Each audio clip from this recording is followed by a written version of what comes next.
Hello and hi. ഇന്നത്തെ ഈ ഒരു റെസിപ്പി എന്ന് പറയുന്നത് നിങ്ങളിവിടെ കാണുന്നത് ബീൻസ് മസാലയാണ്. അപ്പോൾ ഞാൻ പാത്രത്തിൽ ബീൻസൊക്കെ റെഡിയാക്കി, ലോങ് ബീൻസാണ്, നന്നായിട്ട് കഴുകി വൃത്തിയാക്കി വെച്ചിരിക്കുകയാണ്.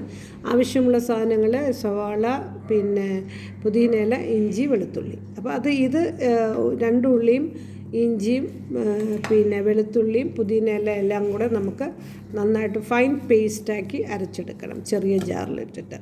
അപ്പോൾ അത് അങ്ങനെ നമുക്ക് ചെയ്തെടുക്കാം. അതവിടെ ഇരിക്കട്ടെ. ഇനിയിപ്പോൾ ഇവിടെ ഞാൻ പാൻ വെച്ചിട്ട് പിന്നെ അടുപ്പ് ഓൺ ചെയ്തിട്ടുണ്ട്.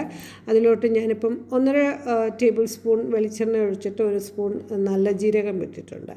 അത് പൊട്ടിയതിന് ശേഷം നമുക്ക് ഈ ഒരു മിശ്രിതം ഞാൻ ചെറിയ ജാറിൽ അരച്ചെടുക്കുന്ന പേസ്റ്റ് ഇതിലോട്ടിട്ട് നന്നായിട്ട് അതിൻ്റെ ഒരു റോ ഫ്ലേവർ മാറുന്നിടം വരെ നമ്മളൊന്ന് സോട്ട് ചെയ്യണം. അപ്പോൾ അങ്ങനെ ഇപ്പോൾ ഞാനത് പിന്നെ സോട്ട് ചെയ്ത് നമുക്ക് ഓരോന്നായിട്ട് പൊടികൾ ആഡ് ചെയ്യണം. അപ്പോൾ ഇത് നന്നായിട്ട് അതിൻ്റെ ഒരു പച്ച ചുവയൊക്കെ ഒന്ന് മാറട്ടെ. മീഡിയം ഫയറിലിട്ടിട്ടാണ് ഞാൻ ഈ ചെയ്യുന്നത്.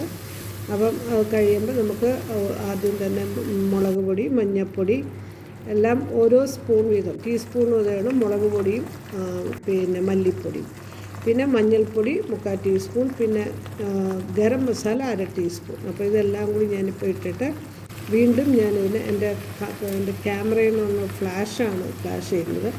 അപ്പം അത് അറിയാതെ തെറ്റിപ്പോയതാണ്, പറ്റിപ്പോയതാണ്.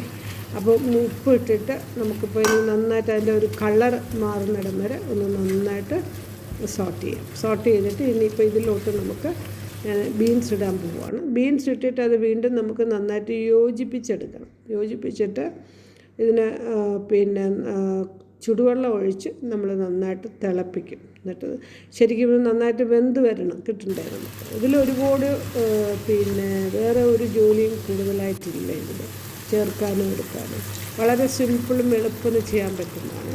അപ്പോൾ ഇപ്പോൾ ഞാൻ ചുടുവെള്ളം ഒഴിച്ച് നന്നായിട്ട് ഇത് നമുക്കൊരു വെറൈറ്റി പിന്നെ കറിയാണ്. അപ്പം ഒരുപാടൊന്നും നമുക്കിത് ചെയ്യാനില്ല.